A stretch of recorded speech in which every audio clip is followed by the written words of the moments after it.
I have it today? Good morning. Welcome to Small Claims. Today you're here for a small claims case, and I'm sure the people who I have present and your vehicles, you weren't expecting to be on Zoom today, but the reason you're on Zoom is because the court requires you to mediate prior before going to trial. Our mediator, Alicia, will be on in a moment to explain to you what mediation is and just kind of give you a brief rundown of what mediation consists of. After she is done, the judge will come out and she will explain to you what that means for you as a self-litigant, how important mediation is for you. And then she'll explain to you how the trial process goes. So if mediation doesn't work for you and you're present in your vehicle, you're going to log off Zoom, you're going to come back into the courtroom, and then we will conduct your hearing at that time. So just a couple quick things before I give you to Alicia. So if you have exhibits in your case and you are on Zoom or your other party is on Zoom and you have not exchanged those exhibits with that party, it's super important that you guys talk about the exhibits of how do you want to exchange those, because we can't go forward with your case if the other party has not seen your exhibits. So if you have a match in your case and you have exhibits that you have not shown the other party, please, even if mediation doesn't work for you today, discuss how you want to exchange those exhibits, because if not, we're going to have to there's a couple different ways you could proceed to go forward, but there's a high likelibility that your case could be continued. Okay, that's just so please keep that in mind. Even if you're don't want to talk to the person, you guys need to discuss the exhibits. If you're present both together, then you'll just go to the lobby, you'll exchange exhibits before you come into court, and then I'll verify that's happened, and then once we verify that, we'll start the trial. Okay, with that in mind, I'm going to give it over to Alicia. Thank you. Thank you, Madam Clerk. Good morning, everyone. As explained, mediators here today partner with the court to offer you free mediation services. If both parties are present in your case, it gives you the opportunity to negotiate a settlement with the other party. Mediation is voluntary. All parties need to agree for mediation to occur. If at any time during the process you feel it's not working for you, we can stop the mediation, come back out to the main session, and have your case heard by the commissioner. Mediation is confidential. Any new information shared during the mediation process stays with the parties present in the mediation. This includes any offers that may be shared. Mediation is fair. Our mediators are trained neutrals here to help you have a productive conversation that could lead to a mutual agreement. If you come to an agreement in mediation today, we will write it up on a court document and have it signed by the commissioner, making it legally binding. So if you have a match in your case, you'll have an opportunity to meet with the mediator, ask questions about the process, and decide whether you'd like to participate in a mediation today. Thank you for listening. The commissioner will be with you shortly.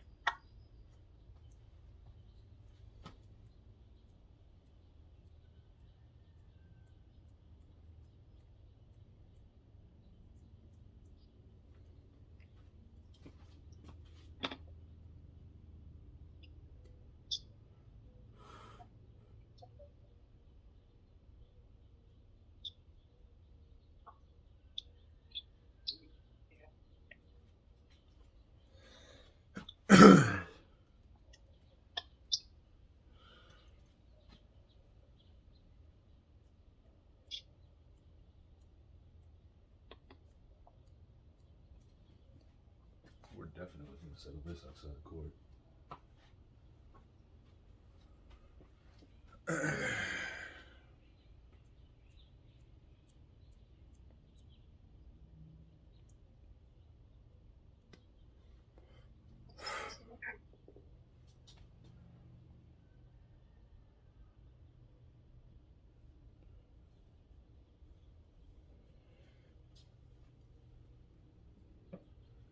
If we're meeting with the commissioner, I asked her what the date was they actually moved.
Being seated, come to order. Court is now in session.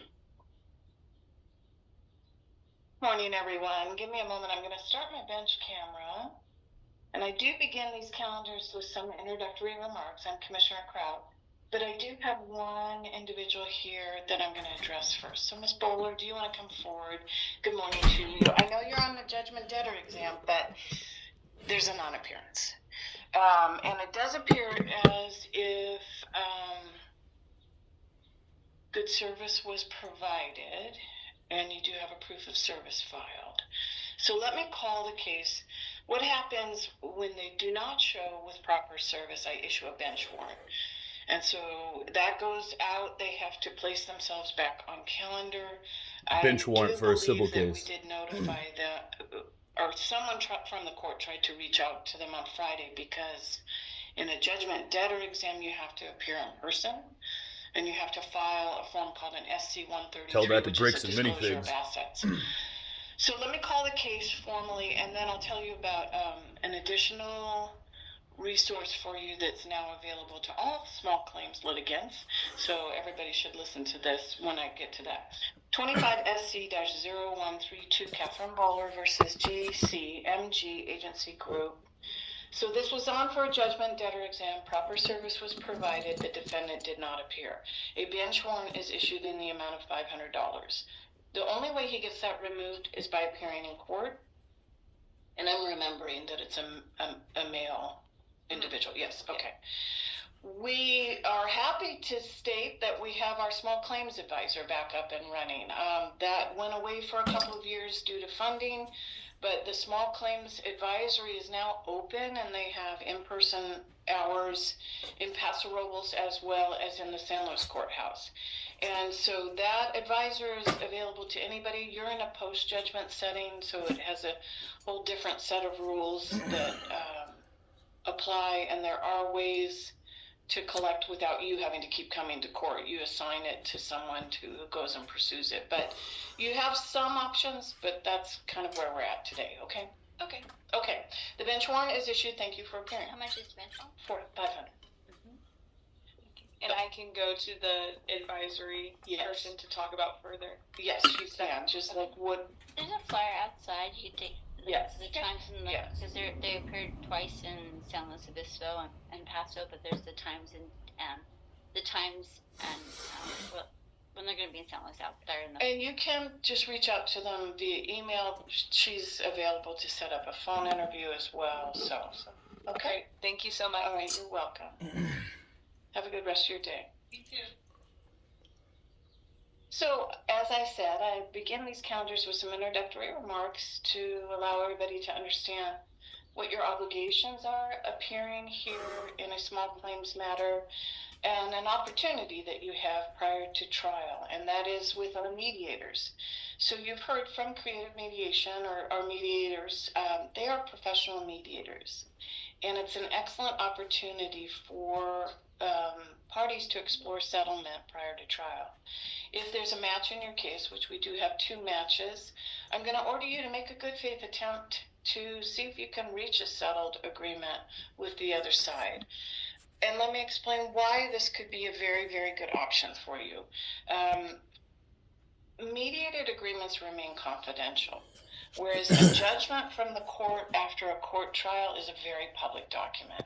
It is disclosable to the entire world. Anybody who wants to find out and know what you're doing, and like from loan officers to the IRS to future landlords, business partners, ex-spouses, whoever, they can and will find a judgment. It's out there for the world to see. Whereas a mediated agreement, if both parties agree to it, it is lodged in a confidential docket in the court system. We know that it's there should there be a need for a subsequent hearing on that agreement, for someone who maybe didn't follow through with the agreement. It is enforceable between the parties moving forward, but the public cannot search for it. They don't know about it. It's not available to them. In addition, mediated agreements are a very flexible tool. It's very obvious now with the empirical data that we've acquired over the past 2 decades with mediation that parties do leave the process of small claims far more satisfied if they're able to reach their own agreement. And that's what our mediators facilitate, a conversation. It's what all good attorneys do. If you were in a larger case downtown, you would have had to have paid for mediation and had it prior to even getting a court trial date. All attorneys meet and confer ahead of time. They have to know what the other side's evidence is because in every case there are strengths and weaknesses. So nothing's lost in the process by having this conversation prior to trial. In addition, any evidence that you would like me to consider today if your case does go to trial, it has to be disclosed to the other side before I can hear your case. There's no surprises at trial. Everybody should know what the evidence is. You're required to disclose that fully, and your case won't go forward if you haven't done that. So mediated agreements can include anything and everything the parties want settled out. If it's just about repayment, or maybe that's one of the things that needs to be settled, our mediators can help structure something agreeable to both parties in terms of repayment. It's just a very flexible document. So let me explain what a trial looks like. If you don't reach a mediated agreement, nothing's lost in the process. You now know the strengths and weaknesses in your case, and we move forward today. We have plenty of time to do the trials. The plaintiff starts first. It is a presentation, 5 to 7 minutes. You got to give me the overview of what your legal cause of action is. Tell me the evidence that you have to support that cause of action. Say it's a breach of contract. Well, what was the agreement between the parties? What was the consideration offered? Was there an acceptance by both parties, etc.? There are elements to each cause of action that you as the plaintiff have to prove up. The plaintiff carries the burden of proof. Plaintiff also has to prove in that 5 to 7 minute presentation their requested damages. That has to be supported by the evidence. So if I enter a decision for the plaintiff today, They're suing me for $5,000 for my car sitting in a parking lot, and my car was illegally towed. Once the plaintiff is done, it goes to the defendant. Tell me your evidence that shows the court that they can't prove up their case, that you aren't responsible for what the plaintiff is claiming. And then it always goes back to the plaintiff for rebuttal. That's a very narrow The big corporation suing me gets 2 chances to speak, and I get 1. To prove up their case, but rebuttal is constrained to evidence that rebuts something the defendant said. The plaintiff does get this second say in the evidence. They're the only ones that do. But that, again, is because plaintiffs carry the burden of proof, and so they get rebuttal evidence. If there's a lot of documentary evidence to go through, and I do see some sitting over here to the side, I will take your matter under submission to look through everything before I render a decision. So the presentation is really just an overview of the case, pointing out the evidence that supports your position. You need to understand that the only thing that I'm allowed to do in preparation for today's calendar is read the claim. I need to know what the cause of action is and who it is that's requesting that. Do I have jurisdiction? Those initial items need to be looked at by me, but I'm not allowed to look through the evidence prior to trial. The obligation is on the litigants to develop that evidence. You have to put on your litigator's hat today, take any emotion that you have attached to the case and set it aside. It's just going to distract from your presentation. I cannot decide in your favor because you're upset.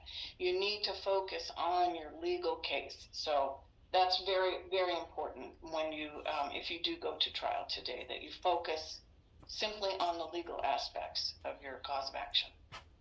All right, let's get the parties moving to the mediators. And so we'll start with the assignment of College Towing versus Edward Crabble, 26 SC-0080. I'm going to assign you to breakout room number 1. You'll meet with one of our professional mediators. See if an agreement can be reached. You are both appearing on Zoom, is my understanding, and so when you're done with the mediator, whether you've entered into a mediated agreement or you're going to trial, you'll populate back to this Zoom.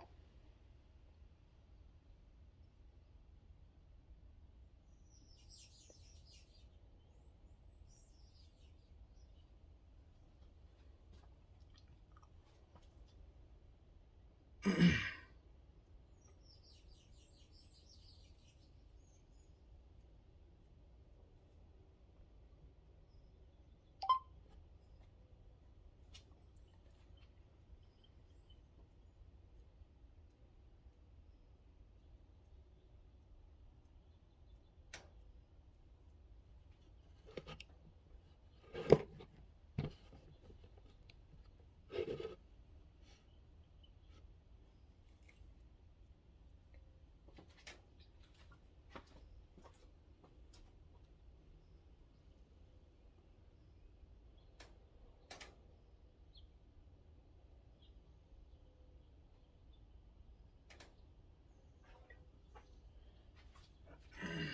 morning.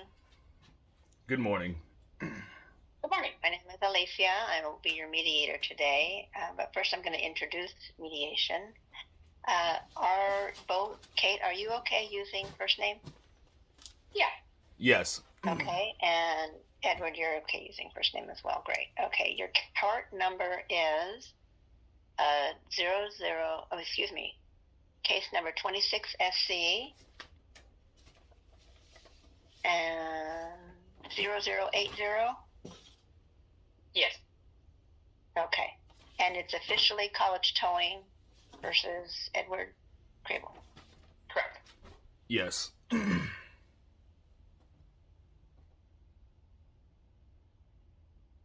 just making some notes here. Okay. So,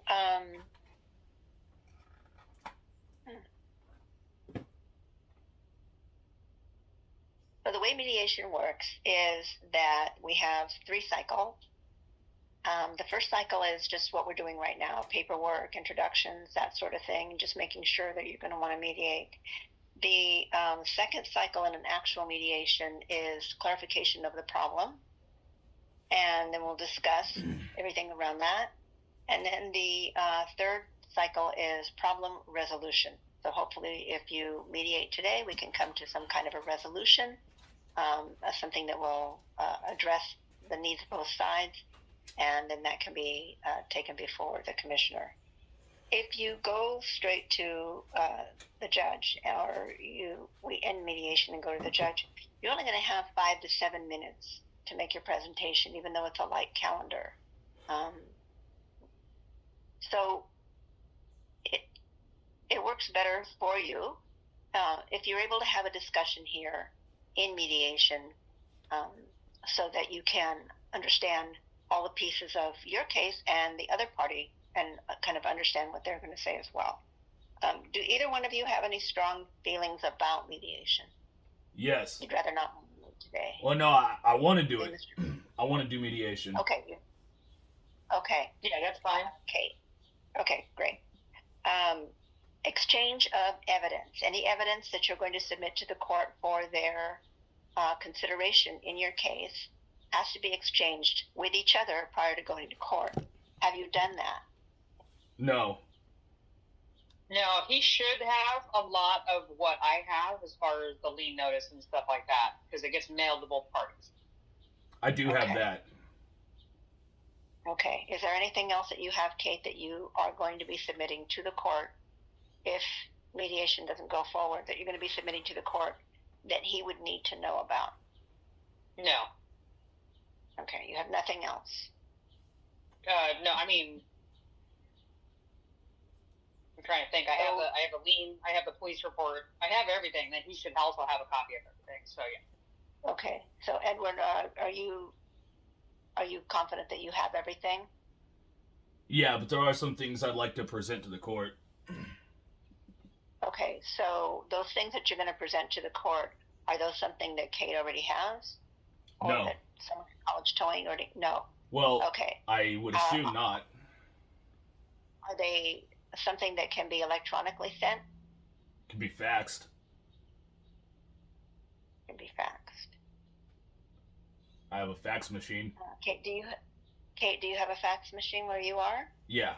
Yes. Okay. So Kate, do you want does fax work for you? Yeah, that's fine. Okay. So do you want us to supply us with a fax number so can fax you some documents. Could you give me 1 second Yeah, so I can go grab a pen and a paper? Sure.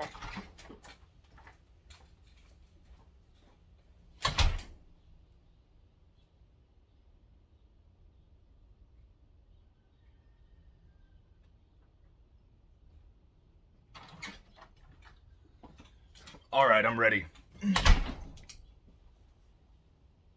Okay, our Okay. fax number 805 489 8687. Got it. Okay. And Edward, do you have a large amount of documents you need to fax? Well,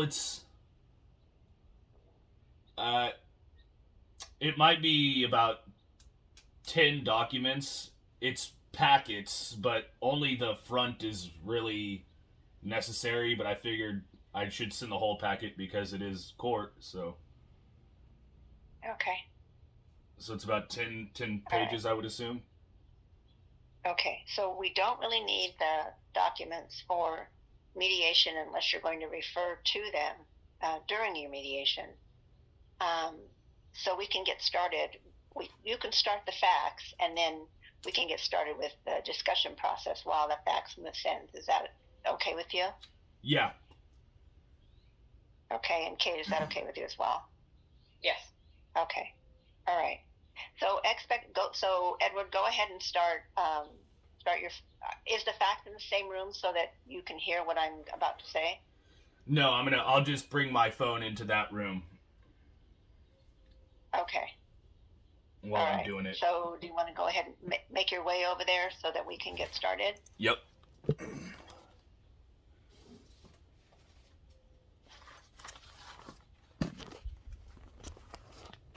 Okay, so during mediation, there are some expectations that you're here in good faith, that you're going to provide full disclosure of any relevant information. We need you to continue to stay respectful in your words and your tone. Avoid ultimatums or blaming or name calling, and don't interrupt. Of course, you can take your own brief notes, but try to listen for new information. So I'm going to share my screen because I need to get a form completed before we begin mediating. So while you're setting up there, Edward, I'm going to rename my document.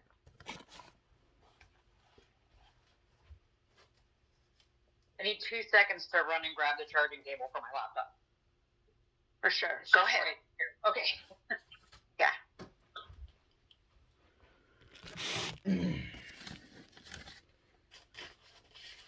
Hey, excuse me, Miss Mediator? Yes. Miss Alicia? Yes.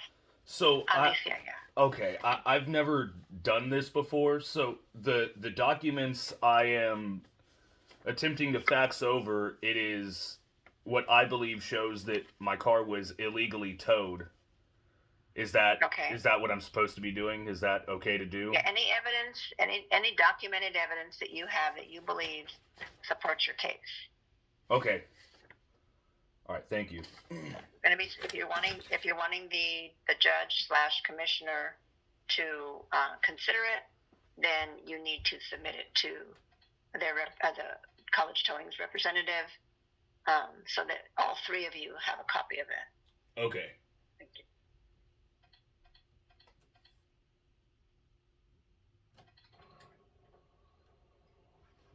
Okay. Sorry, that was a little harder than it should have been.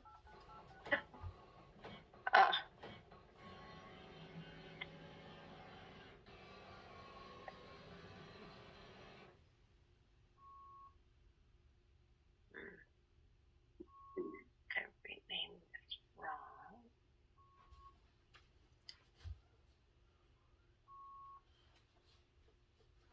Okay.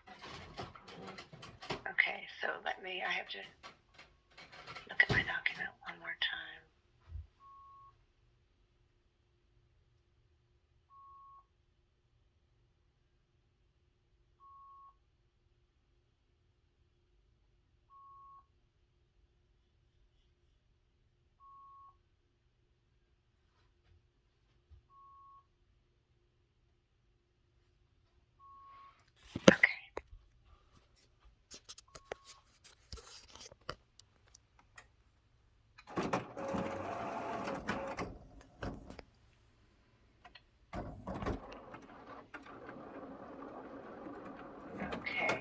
I am going to share my screen, and I'm going to pull up a document. It's going to be hard for you to see it on the phone, Edward, but I'm going to kind of paraphrase it so that you can follow along.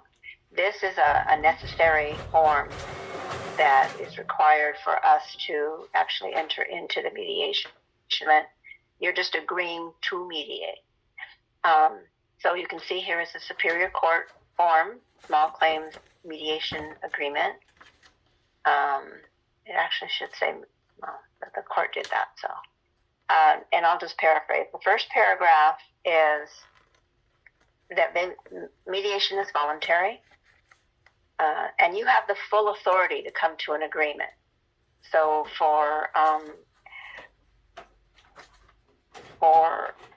wait a minute, sorry, so for Kate, I don't know if you signed some kind of form with the court, is that correct?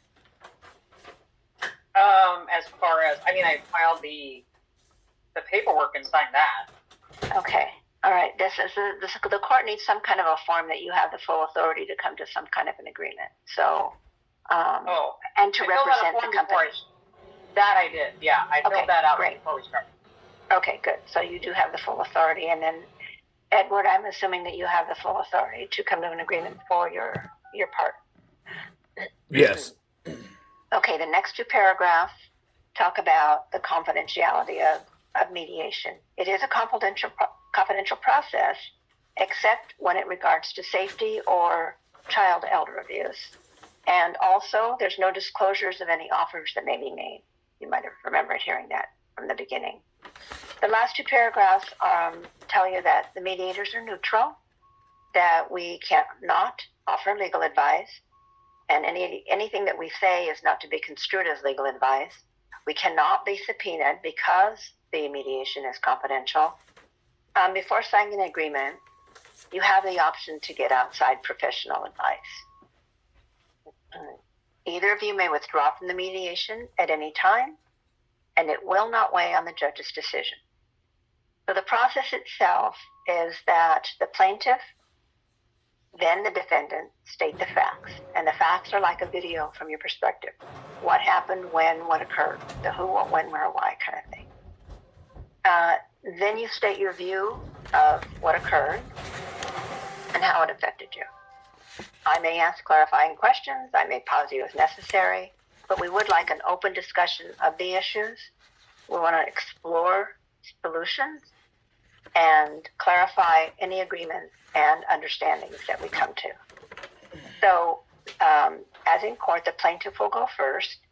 So, Kate, I'll ask you to tell us about the facts from your perspective. Edward, you're to listen for points of disagreement because that's a natural reaction.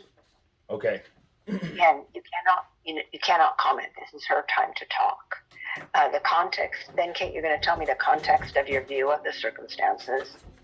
And Edward, you're going to listen for points of agreement. Pardon me. Hang on, I'm going to mute for just a second. Sorry. And then third, Kate, you're going to talk to me about how this affected you and I guess your business or your job. And Edward, you're going to try to imagine how you would have reacted if you had been in that similar situation. Okay. Everything flip. And then, Edward, I'm going to ask you to present your part of it. And that makes it, and I'll remind you when it gets to be that time. But this is not a time for you to rebut what she said or has said. What this is time for you to do just what she did. Fresh, state your claim from your perspective. What happened on this date, what happened on this date, what you did, and that type of thing. So I'll remind you when we get to that point. Okay. So with that, I've got today's date on the agreement to mediate. So Kate, do I have your permission to put your name on this form? Yes. Okay. So I'm going to put...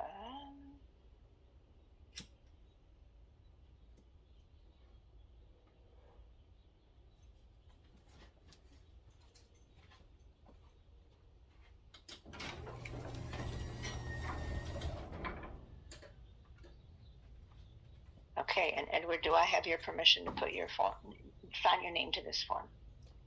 Yes. Okay, great. I'm gonna stop sharing. I'm gonna save it to my computer.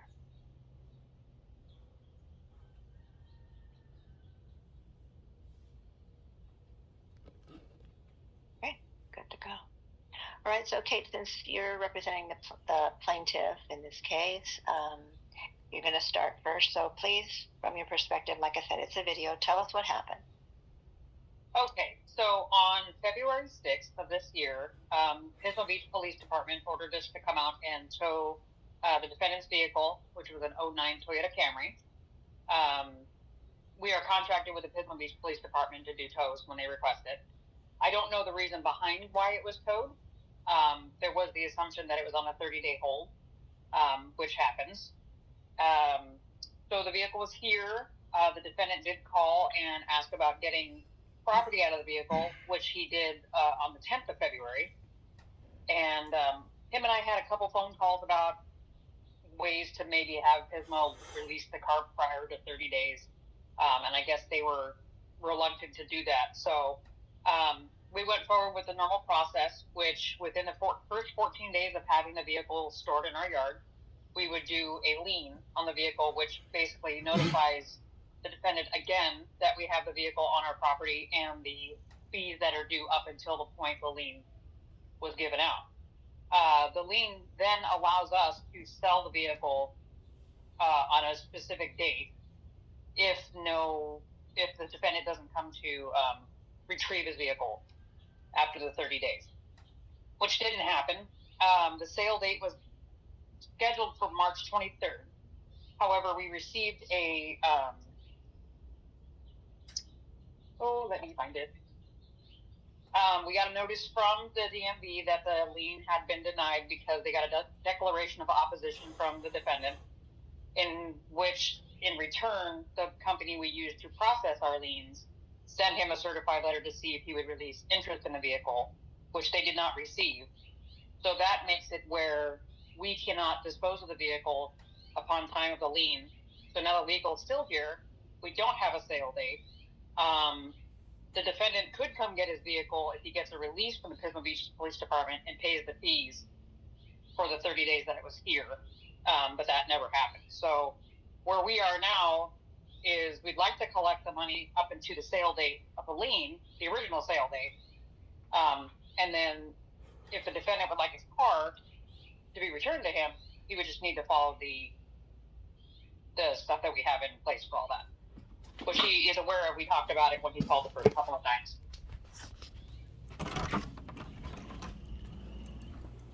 And to date, has there been anything more on that?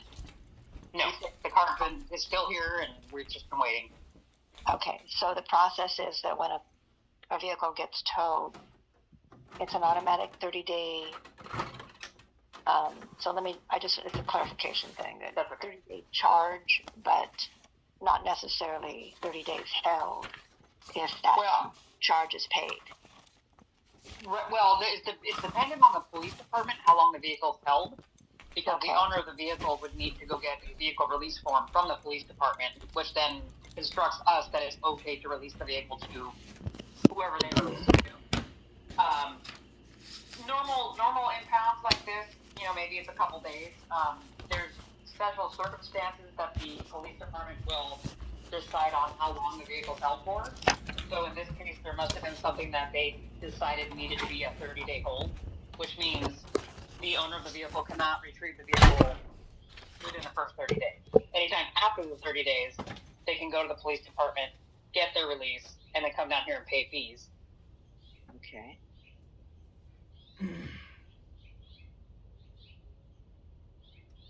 So the process is to get the release from the PD first, regardless of the time frame. Okay. Right. So in the case that him and I had talked about in the beginning was that sometimes if it was impounded because the person driving didn't have a license, sometimes you go to the police department and they'll release it to somebody who does have a license prior to the 30 days. But I guess in this case, the police department was reluctant to do that. So then it was stuck with a 30-day hold. Okay. Okay. Yeah, and usually if the lien is not disputed and it goes through, we usually would send the vehicle to the junkyard, and then we would send the fees owed at that point to our collection agency, who would then go through their process to try and collect the money. Mm-hmm. And that didn't occur in this case because the lien was disputed?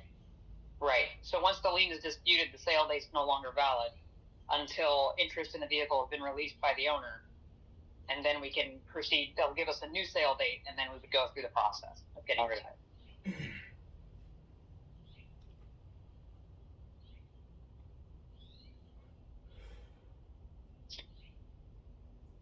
Okay. All right. So, Edward, you want to tell me from your perspective? And again, this is the hard part. You're not going to be disputing and responding to what she said. You're going to be fresh, stating your claim. You found out the car was impounded or towed, the date, kind of go from there. So, on February 6th, I was driving to a meeting, and I was pulled over by Pismo PD, which, according to my... never mind, that's here's... I don't know, but, they towed my car under the basis that my license was suspended, but it wasn't. That's what the paperwork I submitted to College Towing over the fax. I received a letter from the DMV saying that my license wouldn't be suspended until February 8th. And I later, after that, received a letter retroactively changing that date from February 8th to February 4th. And that letter has a send-out date of February 11th. And I have the statute pulled up right here. It basically says if I do not know that my license is suspended, that the tow is invalid, and I'm fighting it in criminal court. So I believe my car was illegally towed, and I don't know anything. And I mean, I could put the documents right up here on the screen. You can look at the dates. I provided those documents to the police officer, Officer Lofton, who towed my car. And he told me that they're probably not real because they don't have an official DMV stamp on them. I didn't realize this was 1996 still, but, nothing I've ever received from the DMV has an official stamp on it. It's printed on there just like this. This isn't a copy.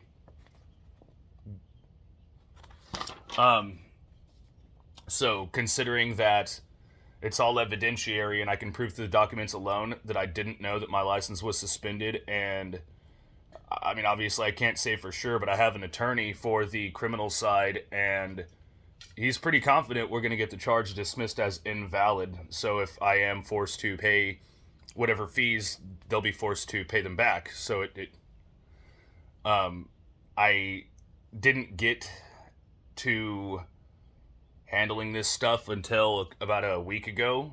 I would have filed a counterclaim. I just didn't, because I'm not an attorney or somebody who does this regularly, like Kate from College Towing, big company.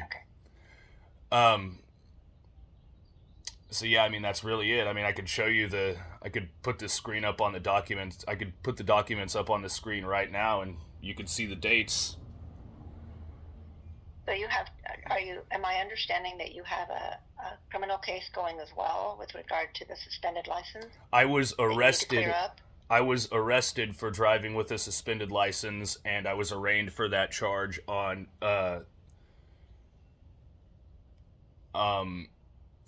May 21st. And as I stated, I can pretty much prove through the documents I received through the DMV alone that the tow and the arrest was invalid.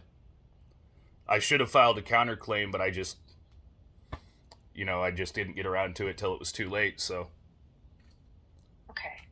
All right. So you're saying that you have documents that will support, you have official documents from DMV that will support that at the time that you were driving, you were not aware that your driver license had been suspended. Nope. Because you didn't the DMV had initially told you that your license would be suspended on February 8th, and this occurrence of this arrest occurred on the 6th. Subsequent to that, you received a letter from DMV that was postmarked or marked on it the 11th. That's that this said document. That your license, okay, we can see the date that your license was retroactively suspended on the 4th. So technically you were driving on a suspended license, but you had no knowledge of that at the time. Yeah. That's what you said. Yes. Okay.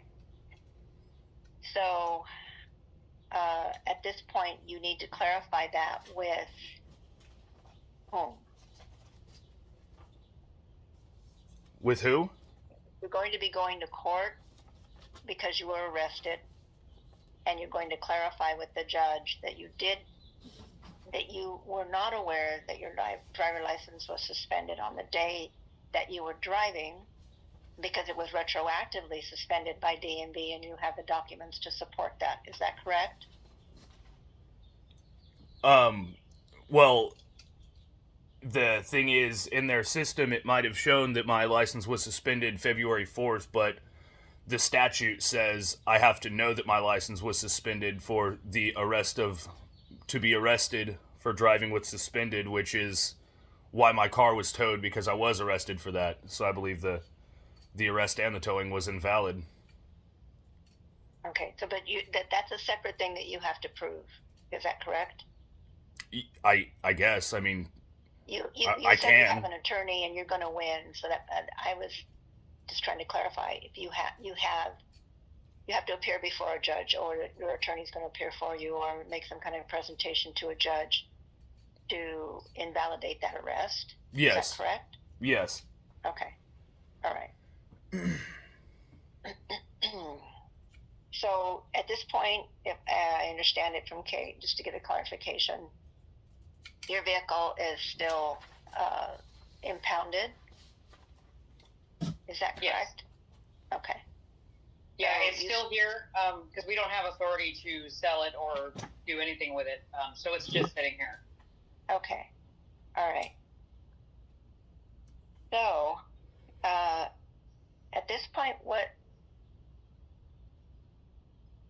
when is your court case, Edward? It is July 9th. It'll be a probable cause hearing because we already presented the evidence to the courts and the judge on May 21st. So, Okay. So I believe the charge is actually going to be dropped on that day. Obviously, I can't see the future. Who knows? But I do believe I can prove what I'm saying. So. Okay. So, what do you propose to do with regard to college towing in the vehicle at this point?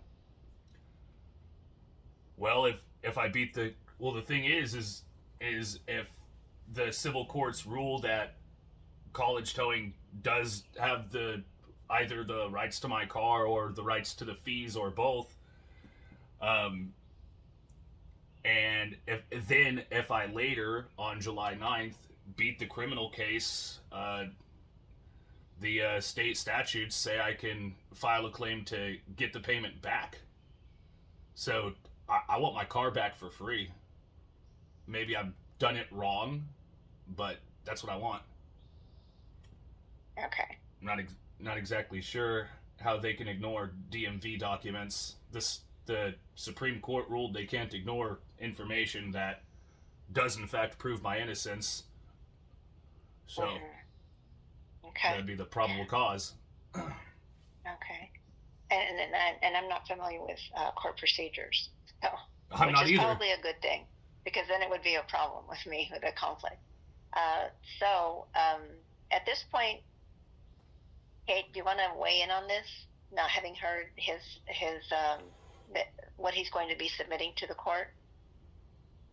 Yeah, I mean, if he's got a pending case with this already, I mean, if they do deem that it was invalid code and they can prove that to us, and then we can release it. But we can't do that unless the police department, states that to us. Right. Yeah. So at this point, I can't do anything other than hold on to the vehicle and, basically be in the same spot we've been in for the past few months. But yeah, I don't know. I guess I don't know what to do now since he's got a case open for it. We can wait till that case is complete, and then determine then if if he pays us and then comes to get his car, or what we do at that point. Because any mediated agreement would basically say that this was resolving any and all claims against in this matter. And without knowing what the future is going to hold, I don't know what College Towing is going to want to do with regard to releasing the claim against him. Yeah. I mean, we would prefer for the fees to be paid and him to get his car. Well, yeah, that would be. Yeah. He would have to still go get that release from Pismo Beach Police Department. So, yeah. That would be ideal. Yeah. And we don't know if Pismo Police Department is going to release the vehicle to him. Right. Well, the 30 days has been, it's gone by, so I would assume they would release it. Yeah, and that's it. Unless, like you said, they had some other condition as to why they were not releasing the vehicle. Right. Yeah. So I can't speak on their behalf, but if he brings me a piece of paper from them saying that he can have his car back, then we can settle the fees and go along our way. Okay, Edward, what do you say about that? Well, the thing is, I disagree that this litigation is happening at all. What with the court case still going on, so I would like to have this put out if that's what needs to happen. I'm not going to pay for a release of my car that is probably going to be determined to be, invalid. If the arrest and the towing and if the criminal side and the civil side are interlocutory, then why are we doing this before the criminal case is resolved? That just doesn't make any sense to me. That's about where I'm at. So, what are you proposing then? I would like to have this put out until after the court case is over. I'm going to plead.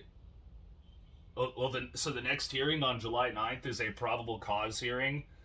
The charges could potentially be dropped right then and there or not, but I'm going to plead not guilty and waive my right to a speedy trial. So if we were to put this off for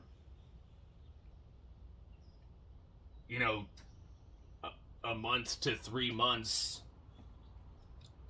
I could have a better idea of exactly how this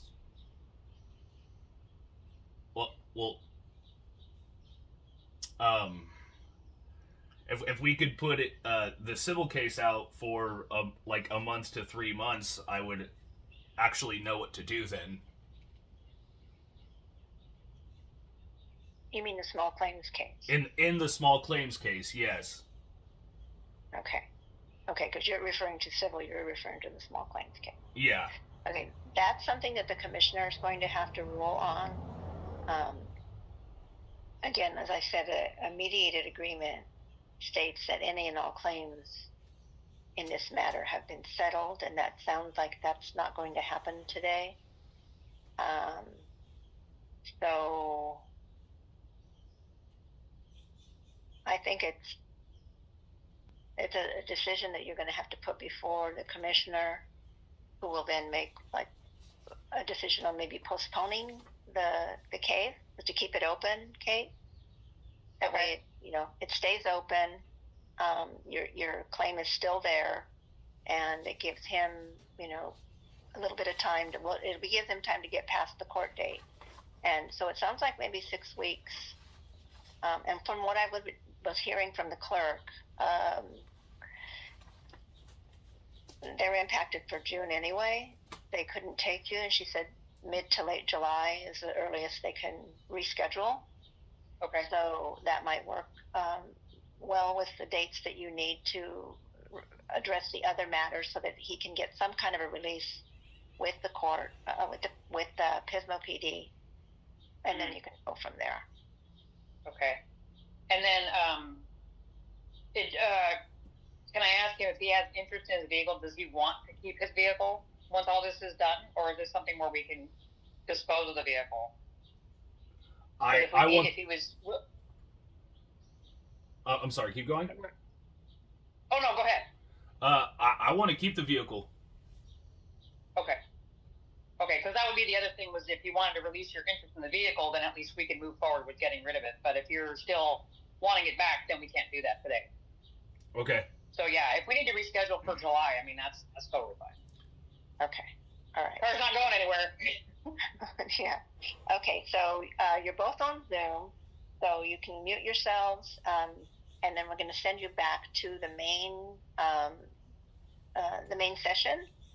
And then as soon as the commissioner is ready, then she will address your case. And you're going to kind of need to explain what's going on with her.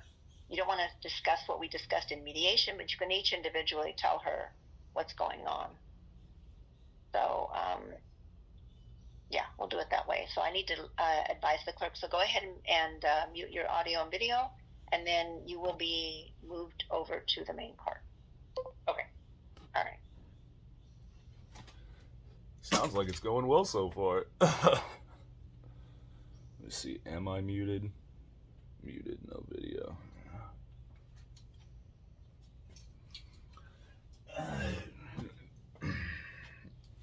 Right, I get that this lady, Kate, is just doing a job, and she has been very polite and very professional.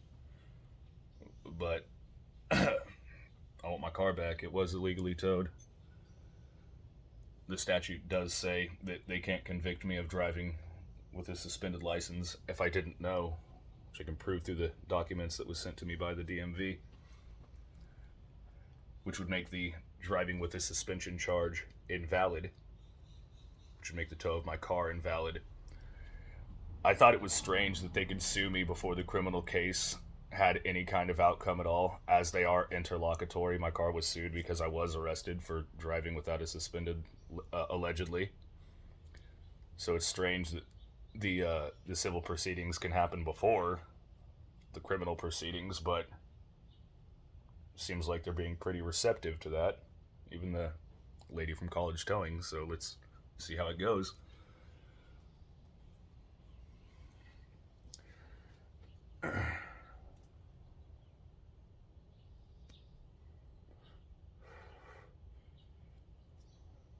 My picture on Zoom is me smoking a J. I made my Gmail when I was like 14. Won't let you change the picture. At least I don't think I've tried.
Hi, Miss Payne. If you could, Hello. hi. So it looks like you guys want to have a postponement. Is it because of the exhibit issue? Or It's because he has another case, I guess, open the criminal parties case, and he wants to wait to see what the result is of that before we determine what to do with this. So he has a criminal case involving and it's related to this case in a sense. In a sense, yeah. Okay. Let me talk to the judge. I'm not really sure if she'll grant the continuance. That has to be a good cause continuance, but let me inform her and see what she wants to do. Okay. Thank you. Okay, sounds good.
If she wants to go forward on the other case right now, she can. If you want to ask her on the towing case, because they're still changing exhibits.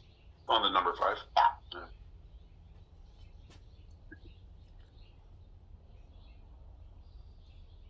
You're not muted. I don't know if you know. No, it's okay. Okay. I'm just letting I know that we're ready to go forward on your case. That was. Oh, gotcha. Nice try, Kate.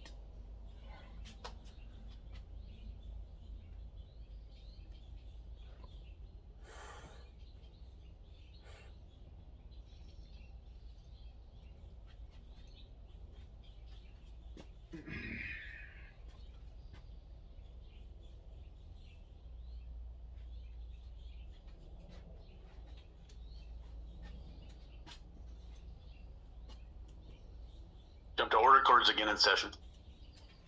Come on. Go on the record in the College Towing versus Edward Crabble matter. If both parties can unmute themselves, please. And then, there you go, Mr. Crabble, thank you. So it's my understanding from my clerk that Mr. Crabble is requesting a continuance. What is the good cause reason for the continuance? Are you asking me? Yes, So I was arrested for driving with a suspended license on February 6th, and that's why my car was towed. The police officer that arrested me ordered the college towing or requested, or however it works, for the college towing to come out and tow my car. However, my license, the documents I received from the DMV said that my license would be suspended February 8th, and on okay. So I'll stop you there. Because because number one, that wouldn't be a legal defense to them towing. I mean, they have a good faith reason to tow when they're called by an agency. But, and so you were hoping to continue it because... I'm going to beat the criminal case. Okay, well, maybe not. When is your trial set? Do you have a trial set? There's a probable cause hearing scheduled for July 9th. Okay, so I'll set it just after July 9th. I'll give you a good cause continuance for that. But it'll go forward on the next date. So we do need to talk about dates. This is a civil matter, really not related in really any way, because they have an obligation when they're called by an agency to tow, and they're entitled to reparation for that. So it's a civil matter. So for both of you, what I'm looking at in terms of July dates. Yeah, like end of the month, I think we're... Yeah, that is pretty wide open. That's good. Okay. I hear small claims matters on Monday mornings and Friday mornings. And it does appear as if starting July 20th on a Monday or July 24th on a Friday or that following week, does anyone want to state a preference? No. I can do either. The 20th is fine. Okay. All right. Does Monday, July 20th work for you, Mr. Crabble? You said July 9th is your... Yeah, it's the probable cause hearing. Yeah. I would personally like to have it pushed out farther than that, but I guess whatever you decide is fine, I guess. Okay, what about the 27th of July? Yeah, that would be fine. Does that work for college towing? Yes. Okay. I'll find good cause to continue the matter out to July 27th, and it will be the same check-in information. Obviously, you're welcome to appear here in court in Grover Beach. Since you are here today, you're getting the verbal agreement and the verbal order that it's going to be continued out. Do both parties agree to waive further paper notice of that continued hearing, since you did get the oral directions to reappear? Please be quiet. I'm in session. Please. So do both of you agree to waive paper notice being sent out? Yeah, that's fine. It was July 27th. What time? It'll be the same check-in time. You can use the same Zoom information. 8:30 is when we start checking folks in. Mr. Crabble, do you waive receiving notice? That just means I take what you're saying right here and just mark it down on my calendar and don't get anything in the mail? Right. Okay, yeah, that's fine. Okay. All right. With notice waived, we'll continue, and we're continuing the matter out to July 27th. We'll see you here in the morning at 8:30. All right? All right. Thank you very much. Thank you for appearing. Thank you. Okay, let's go forward in the Grattan versus Butler matter. Henry Grattan. And that judge was kind of snappy. I almost snapped back at her. Shit. Can't piss off a judge, though. Man.